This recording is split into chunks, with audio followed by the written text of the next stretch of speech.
Tu trabalha com a terapia de casal, mas trabalha com terapia individual também. Sim. Isso aparece muito. Bastante. Quando a gente fala disso, a gente entra na autoestima, né? Exato. Por quê?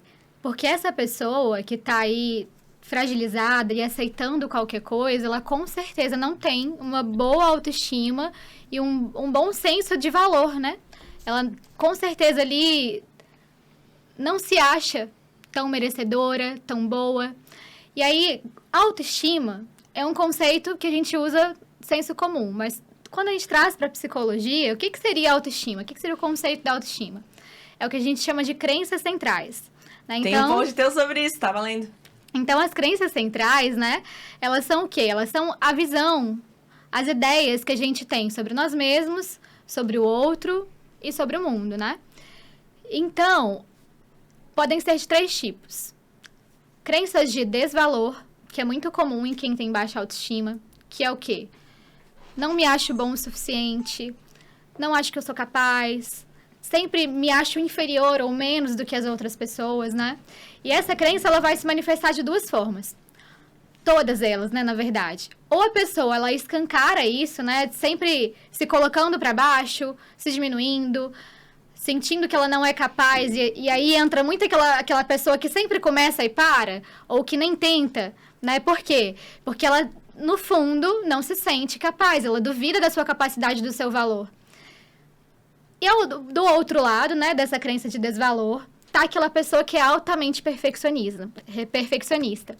Ela tem que fazer tudo perfeito, tudo no máximo, para que ninguém descubra ali essa crença dela que tá lá atrás. Então, ela se cobra de estar sempre no 100%. A segunda crença central que a gente tem é a crença de desamparo, que é uma crença que tem a ver com uma certa fragilidade ali, com uma necessidade de ter alguém para te proteger, para te trazer segurança, para te trazer amparo. Então, ela vai se manifestar de 2 formas. Ou eu vou ser essa pessoa, né?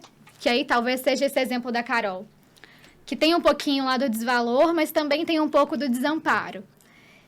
E aí ela é aquela pessoa que ela precisa de alguém, de ter uma figura de segurança, de ter alguém que ajude, que oriente, que cuide. E nisso entra um perigo muito grande da dependência emocional. Ou, por outro lado, eu faço o quê? Eu me armo de autonomia, eu sou fodona, eu não preciso de ninguém, eu dou conta de mim, eu resolvo tudo sozinha. Essas são as 2 faces aí da crença de desamparo. E, por fim, vem a crença de desamor, que são pessoas que têm dificuldade de amar e ser amada, que não se sentem merecedoras de amor.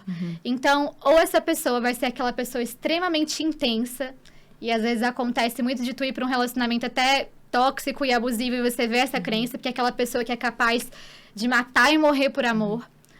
Ou eu tenho tanto medo, né, de me envolver, de me entregar, que quando começa a ficar sério, eu dou um jeito de pular fora, dou um jeito de boicotar, né? Pra poder me proteger aqui desse abandono, né? Enfim.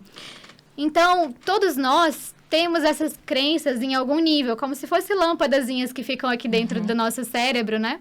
Em alguns momentos da nossa vida, elas podem brilhar mais ou menos. Dá pra ter mais de uma crença? Dá, Com né? certeza. Todas. Você pode ter todas, inclusive. Exato. E como que elas são construídas, né? Que aí a gente Era puxa lá isso da que eu ia autoestima. perguntar.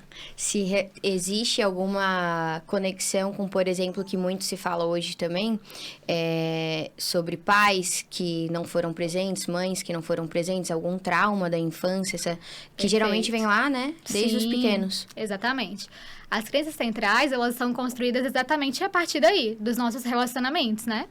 Então, qual que é o primeiro relacionamento que a gente tem, né? Qual que é a primeira referência que a gente tem? É os nossos pais. Que responsabilidade, Então, né? tudo começa lá na infância. E aí, depois dos pais, vão vir os amigos, vão vir os outros relacionamentos que a gente teve. Então, por exemplo, né? Se eu cresço já uma criança em que eu não fui afirmada ali pelos meus pais, ou que eu precisava sempre, né, falando lá do desvalor, por exemplo, aquela pessoa perfeccionista, ela precisava sempre tirar 10 na escola, porque senão não era o suficiente. Tudo que ela fazia nunca estava bom, sempre recebia uma crítica, ou então, só não fez mais que a sua obrigação, né? Ou no desamparo, aquela criança que cresceu sem ter alguém que cuidasse realmente dela, aquela pessoa que desde cedo teve que resolver seus próprios problemas, né, que não tinha talvez um pai ou uma mãe mais ausente.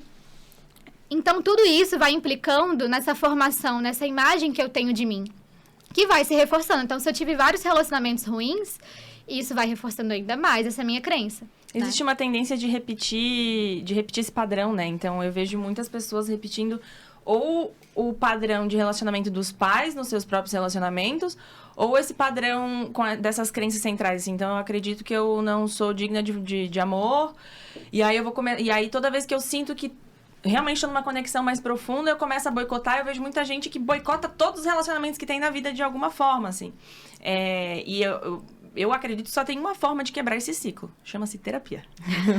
Porque eu acho que é o único jeito de você não repetir aquilo que você tá fazendo a vida inteira. Sim. Exato. A minha mãe que falava muito pra mim, assim, quando eu era adolescente, tu me corrija se eu estiver errada, mas a minha mãe colocou isso na minha cabeça, assim, eu acredito fielmente nisso. Que quando eu fosse conhecer o meu namorado, fosse namorar com alguém, eu deveria olhar como ele tratava a mãe dele. E é muito certo. Eu já tive dois relacionamentos com tratamentos completamente diferentes. Hoje, meu Deus, o Yuri, ele trata a mãe dele de um jeito que, meu Deus, é absurdo. A mãe dele, a avó dele é a coisa mais linda. E ele reproduz esse tratamento comigo. Sim. E a mesma coisa no meu antigo relacionamento era conturbada a situação, era completamente oposta a situação. E refletia no tratamento comigo. Que louco, né? Mas é. Não é uma regra, né? Mas, assim, acontece realmente com frequência isso, né? De você perceber esse valor de cuidado que já foi construído, né? Sim. Porque é isso, quando você tem essa relação muito boa de cuidado com a tua mãe, ela tá te ensinando como tratar uma mulher, Exato, né? só as Ela tá te referências. ensinando a como você deve tratar alguém que é importante pra você, que você ama, né? Mas, às vezes, nem sempre a culpa é dos pais, né? Exato. Porque é isso, às vezes a gente quer sempre responsabilizar o outro. Eu Exatamente, boto a culpa jogar no pro meu outro. pai, mas eu cresci também, né? Agora eu sou responsável pelas Trilhou minhas vários atitudes. Então, caminhos, se eu quero senhores. continuar fazendo isso, a responsabilidade não é mais do meu pai e da minha mãe. Isso. Eu li É um minha. negócio muito bom. Como é que é o nome do livro? Daqui a pouco eu lembro. Incrível Arte de Ligar o Foda-se. Eu adorei esse livro, do fundo do meu coração. E lá ele diz um negócio que é assim, a diferença entre culpa e responsabilidade. Pode ser que a culpa não seja minha, Perfeito. mas o a BO é meu. responsabilidade é Eu vou isso. ter que lidar. Exatamente. Não fui eu que causei, mas eu vou ter que lidar com aquilo. Porque as ações são minhas. Eu controlo as minhas ações. Pode ser que tenha acontecido alguma coisa na minha criação que influenciou minhas ações, mas agora eu já sou adultinha. Eu escolho o que fazer, né?